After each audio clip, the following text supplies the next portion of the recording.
Hello दोस्तों, स्वागत है आपका एक और नए वीडियो में जिसमें हम लोग देखने वाले हैं क्लास 9 का चैप्टर 1 वीडियो पार्ट हमारा 6 होगा, जिसमें हम लोग को पढ़ना है टॉपिक उपापचयी क्रिया। मेटाबॉलिज्म क्या होता है? मेटाबॉलिज्म हम लोग को पढ़ना है। सबसे पहले जान लें कि मेटाबॉलिज्म यानी उपापचयी क्रिया क्या होता है। तो देखिए यहाँ लिखा हुआ है, उपापचयी क्रियाएं जैव रासायनिक क्रियाएं हैं जो सभी जीवों में जीवन को बनाए रखने के लिए होती है। क्या है? एक जैव रासायनिक क्रिया है जो कि किसमें सभी सजीवों में जीवन को बनाए रखने के लिए होती है। उपापचयी क्रिया दो प्रकार के होते हैं। उपापचयी क्रिया कितने प्रकार के होते हैं? दो प्रकार के होते हैं। तो चलिए सबसे पहले जान लेते हैं कौन कौन। तो एक जो उपचय, दूसरा अपचय। तो उपचय को हम लोग एनाबोलिज्म कहते हैं और अपचय को कैटाबोलिज्म कहते हैं। तो हम लोग सबसे पहले उपचय समझ लेते हैं, यानी एनाबोलिज्म क्या होता है। तो देखिए हम लोग लिखे हैं कि यह रचनात्मक रासायनिक प्रतिक्रियाओं का समूह होता है जिसमें अपचय की क्रिया द्वारा उत्पन्न ऊर्जा का उपयोग सरल अणुओं से जटिल अणुओं के निर्माण में होता है। देखिए सरल मतलब आसान, सरल से जब जटिल यानी भारी कार्यों में अणुओं में जब निर्माण होता है तो हम लोग उसको क्या कहते हैं? अपचय कहते हैं, यानी एनाबोलिज्म कहते हैं।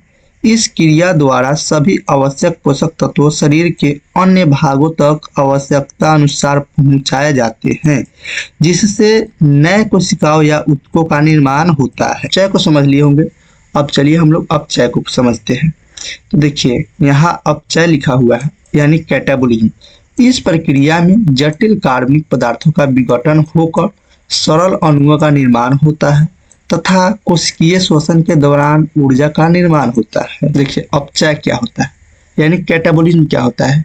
इस प्रक्रिया में जटिल कार्बनिक पदार्थों से विघटित होकर सरल अणुओं का निर्माण करता है। और जो अपचय है, इसमें क्या है कि जो है जटिल से विघटित होकर सरल बन रहा है, और उपचय में सरल से विघटित होकर क्या हो रहा है? सरल से जो है जुड़कर क्या बनते हैं? जटिल बन रहा है। तो ये है उपचय और अपचय। अब हम लोग पढ़ेंगे कोशिकांग। तो कोशिकांग क्या होता है समझ लेते हैं। Cell organelle. देखिए कोशिकांग में हम लोग को 6 पॉइंट पढ़ना है, तो हम एक एक पॉइंट करके इसको समझ लेते हैं। तो सबसे पहले है हमारा पॉइंट नंबर 1, अंतर्द्रवी जालिका यानी इंडोप्लाज्मिक रेटिकुलम, जिसको हम लोग शॉर्ट में ईआर कहते हैं। क्या होता है? Endoplasmic reticulum. इसको आप लोग लिखते चलिएगा, आप लोग को बहुत ज्यादा ये है फायदा करेगा। तो चलिए हम इसको बताते हैं क्या होता है यह अंतःद्रावी जालिका। तो देखिए लिखे हैं, अंतःद्रावी जालिका झिल्ली युक्त नलिकाओं तथा सीट का बहुत बड़ा तंत्र है। ये लंबी नलिका अथवा गोल या आयताकार थैलो सैक, जिसको हम लोग कहते हैं, थैलो की तरह दिखाई देती है। अंतःद्रवी जालिका की रचना भी प्लाज्मा झिल्ली के समरूप होती है। क्या होती है? प्लाज्मा झिल्ली होता है, उसके समरूप होती है। अब देखिए अंतःद्रवी जो जालिका है वह भी दो प्रकार के होते हैं। अब कौन कौन? तो यहाँ लिखा गया है खुरदरी अंतःद्रवी जालिका, जिसको आरईआर कहते हैं, और इसमें भी खुरदरी अंतःद्रवी जालिका में भी 2 पॉइंट। एक आरईआर तैयार प्रोटीन को ईआर के द्वारा यानी इंडोप्लाज्मिक रेटिकुलम के द्वारा कोशिका के अन्य भागों में भेज देता है। दूसरा पॉइंट है इसमें राइबोसोम उपस्थित रहता है। अब देखिए इसमें दूसरा है चिकनी अंतःद्रवी जालिका, चिकनी अंतःद्रवी जालिका, जिसको एसीआर हम लोग कहते हैं। चलिए अब इसमें भी 2 पॉइंट है, इसको समझ लेते हैं। देखिए ए नंबर पॉइंट है कि एसीआर वसा अथवा लिपिड अणुओं के बनाने में सहायता करती है। बी नंबर है इसमें राइबोसोम उपस्थित रहता है। अब हम लोग समझेंगे यहाँ अंतःद्रवी जालिका का कार्य क्या है। आखिर जो हम लोग इतना देर से अंतःद्रवी जालिका पढ़ रहे हैं, इसका आखिर कार्य क्या है? तो यहाँ आप समझाने के लिए कुछ पॉइंट दिया गया। तो देखिए यहाँ है, यह कोशिका द्रव्य तथा केंद्रक के मध्य जालिका तंत्र यानी नेटवर्क सिस्टम का निर्माण करता है। दूसरा है, यह कोशिका द्रव्य तथा केंद्रक के मध्य प्रोटीन में के परिवहन के लिए नलिका के रूप में कार्य करता है। तीसरा पॉइंट, ईआर कोशिका की कुछ जैव रासायनिक क्रियाओं के लिए कोशिका द्रवी ढांचे का कार्य का जो है क्या करता है? कार्य करता है ईआर का। ठीक है। चौथा नंबर पॉइंट है, यकृत कोशिकाओं में एसीआर विष एवं दवाओं के विषाक्त प्रभाव को कम करने में महत्वपूर्ण भूमिका निभाता है। 5वां नंबर पॉइंट है, ACR यानी ACR वसा अथवा लिपिड अणुओं में, तो यहाँ हमारा 5वां पॉइंट है ACR वसा अथवा लिपिड अणुओं के बनाने में सहायता करती है। तो ये था कि आप लोग को समझा दे अंतःद्रवी जालिका का कार्य, जो यह 5 पॉइंट आप लोग समझे। अब हम लोग समझेंगे कि झिल्ली जीवात जनन क्या होता है, यानी मेम्ब्रेन बायोजेनेसिस क्या है। मेम्ब्रेन बायोजेनेसिस क्या है, तो इसको समझिए। कुछ प्रोटीन तथा वसा कोशिका झिल्ली को बनाने में सहायता करते हैं। इस प्रक्रिया को झिल्ली जीवात जनन यानी मेम्ब्रेन बायोजेनेसिस कहते हैं। किसको कहते हैं? जब कुछ प्रोटीन तथा वसा कोशिका झिल्ली को बनाने में सहायता करते हैं।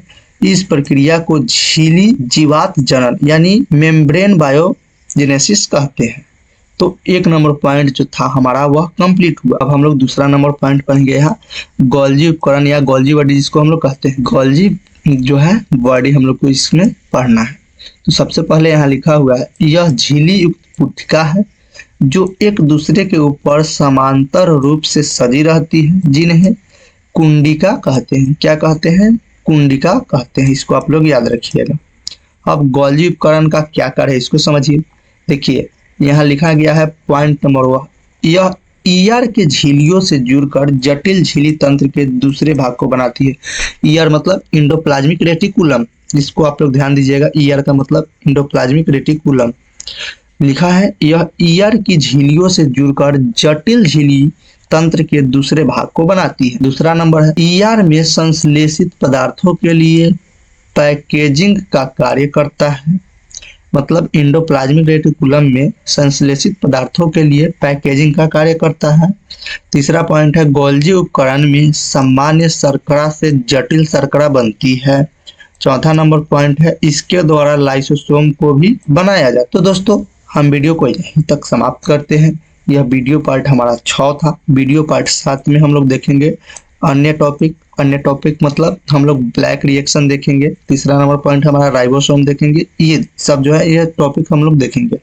तो इसमें हम लोग 2 पॉइंट यानी 2 टॉपिक को अच्छा से समझे हैं।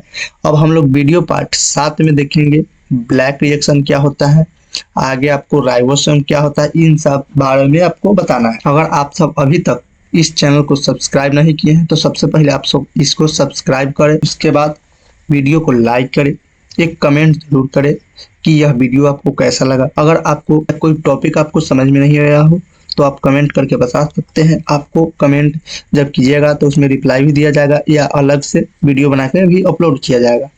और आप लोग इसको ज़्यादा से ज़्यादा शेयर कीजिए। तो आज के लिए इतना ही। जय हिंद दोस्तों, धन्यवाद।